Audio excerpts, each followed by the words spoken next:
Update lecture classique. Donc ce sera le deuxième épisode. Dans ce tome-ci, nous aurons deux livres de mythologie. Un de Racine, un de Platon, un de Molière et un de Hugo. Alors je commence par Les Fleurs du Mal de Baudelaire.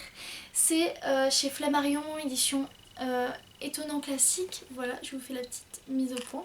Donc celui-ci il coûte 3,40 €. Donc c'est un récit de poèmes de Baudelaire. Bref, c'est de Baudelaire. Donc c'est au début Spleen et Idéal. Et ensuite je crois que c'est les tableaux parisiens ou quelque chose comme ça. Ouais, tableaux parisiens. Donc on a deux parties dans ce tome. Enfin, ce sont des poèmes. Ils sont souvent très étudiés à l'école, souvent au lycée. Je les trouve vraiment très beaux. Il y en a pas mal que j'ai fait pour première, vous savez, les lectures analytiques de bac. Je pensais peut-être vous lire un poème. Je vais vous lire Le Flambeau Vivant, donc je l'aime particulièrement. Il marche devant moi, ses yeux pleins de lumière, qu'un ange très savant a sans doute aimanté. Il marche, ces divins frères qui sont mes frères, secouant dans mes yeux leur feu diamanté. Me sauvant de tout piège et de tout péché grave, ils conduisent mes pas dans la route du beau. Ils sont mes serviteurs et je suis leur esclave, tout mon être obéit à ce vivant flambeau. Charmants yeux, vous brillez de la clarté mystique, quand les sièges brûlants en plein jour, le soleil rougit, mais n'éteint pas leur flamme fantastique. Ils célèbrent la mort, vous chantez le réveil, vous marchez en chantant le réveil de mon âme, astre dont nul soleil ne peut flétrir la flamme. Voilà, donc moi je trouve ça vraiment très poétique, très beau. Ils sont plutôt simples à comprendre, ce qui change, donc c'est pour ça que j'aime beaucoup le recueil Les Fleurs du Mal de Baudelaire. Ensuite, pour continuer dans les petits classiques, nous avons Don Juan de Molière. Donc là, Don Juan, vous connaissez tous l'expression, et bien ça vient de ce roman. Donc Molière, le plus grand auteur français, je pense, c'est celui que tout le monde connaît, même les étrangers, c'est Molière. Donc c'est une pièce de théâtre. Don Juan, donc c'est un jeune aristocrate, il me semble qu'il est aristocrate, je l'ai lu en seconde, donc ça date un peu. Il veut avoir le plus de femmes possible, donc il couche avec elles, puis il les oublie, il leur fait croire un amour, et puis voilà. Et au final ça finit par se retourner contre lui, elles se retournent toutes contre lui, et voilà, ça finit mal. Ça se finit en... Voilà, donc c'est plutôt rapide à lire. Donc en plus c'est pas cher, il coûte 2,80 €.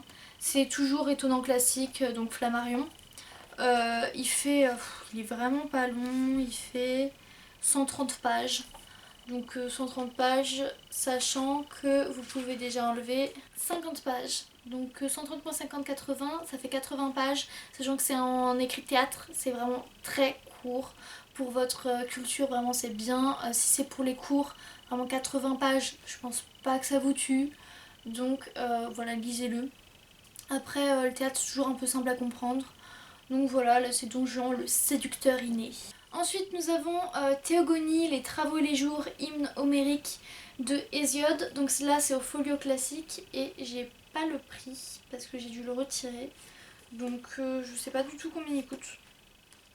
Donc voilà, là pareil je me suis arrêtée là. Donc au bout de 57 pages sur un peu moins de 400. Donc c'est sur la mythologie, sur les bases mythologiques, d'où ça vient.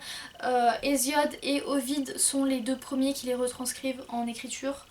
Donc c'est un peu les fondements, ils sont pas toujours d'accord il me semble, donc voilà, on sait d'où ça vient. Comme pour le premier épisode, j'avais parlé d'Ovide, les métamorphoses. Là, pour la Théogonie, c'est vraiment des choses très précises, un peu compliquées. Donc c'est vraiment pour un peu des études supérieures, pour approfondir, pour avoir vraiment, pour enrichir ses copies en français par exemple. Mais c'est vraiment très compliqué, donc, enfin très compliqué, voilà, mais on s'y perd rapidement. Après, c'est écrit, il y a beaucoup de, voilà, vous voyez, il y a beaucoup de blanc, donc c'est écrit assez gros, donc voilà, donc ce sont des hymnes. Donc c'est un peu comme des poèmes. Non, il n'y a pas de rime. Je pensais que c'était un peu pareil, mais je crois que les hymnes c'est un peu comme des poèmes. Mais voilà, moi je me suis arrêtée et il faudra très certainement que je le reprenne. pour mes études. Ensuite nous avons l'Apologie de Socrate de Platon aux éditions Flammarion et il a coûté 3,90 €.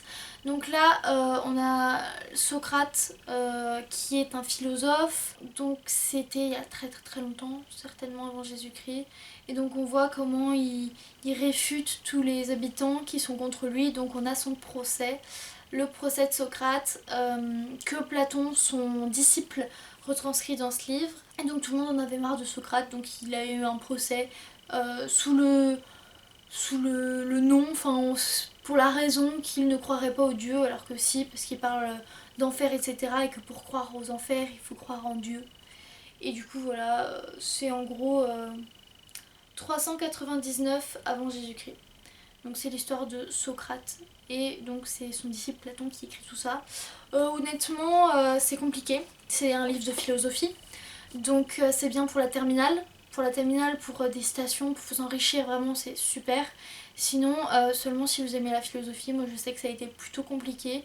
Je suis pas sûre de l'avoir fini, je me souviens plus très bien. C'est compliqué, mais si vous êtes dans la philosophie ou que vous voulez vraiment aller plus loin, c'est peut-être pas mal parce que Socrate, Platon, c'est la base. Ensuite, nous avons Phèdre de Jean Racine aux éditions Magnard, collection classique et classique et patrimoine.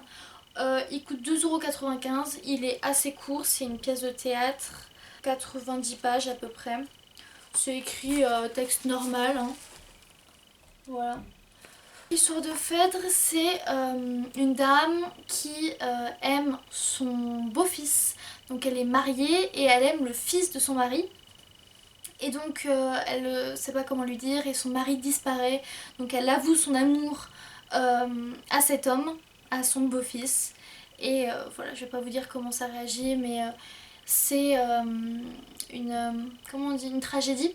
Donc forcément, les tragédies, vous devez connaître, c'est avec des trucs un peu consanguins, avec des meurtres, du sang, des larmes qui se finissent pas bien, enfin vous voyez quoi. Donc celui-là je peux vous le faire en spoiler si vous voulez, parce que vraiment il est court, super court, je l'ai assez bien retenu, donc je peux vous en parler si vous voulez. Et puis c'était pas mal, ça se lit très vite, pour avoir bonne conscience, pour avoir lu un livre en plus, pour notre culture, c'est super court, super simple, et vous pourrez en reparler plus tard. Pour finir, c'est une sorte de petit manuel de la mythologie, il s'appelle La mythologie gréco-romaine en clair, c'est de Fabrice Robert aux éditions Ellipse. Oh tiens, j'ai un marque-page. C'est un peu un manuel en chapitres, en parties, en sous-parties par rapport aux personnages, etc. de Grèce, des mythes. Donc on a aussi des petits arbres généalogiques, je sais plus. Et donc on revoit des personnages que vous connaissez, enfin des personnages voilà, d'autres que vous connaissez pas. Donc il y a Chronos, Rhea, donc on apprend toutes leurs particularités, etc. Mais je pense pas que vous connaissiez Ouranos. Ah tiens, il y a les moires aussi. Donc Déméter, vous connaissez peut-être pas, Perséphone, Héphaïstos, Ilytis, on parle un peu de tout ça, Hélios. Après on voit des légendes, la légende de Thésée, du Minotaure. Donc moi c'est vraiment là-dessus que tous mes cours de mythes et littérature étaient basés.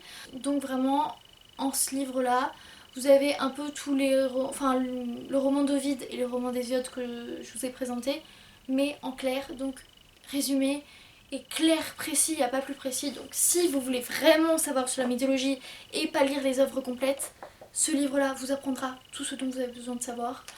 Il n'y a pas tout non plus parce qu'il fait 230 pages, mais il y a la plupart des choses qui sont vraiment connues, on va dire. Voilà, j'espère que cette update sur les livres classiques vous aura plu.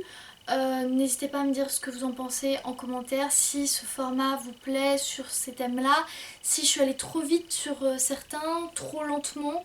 Dites-moi vraiment ce que vous en pensez parce que j'en ai besoin pour savoir si je continue sur cette lancée ou pas, s'il vous plaît.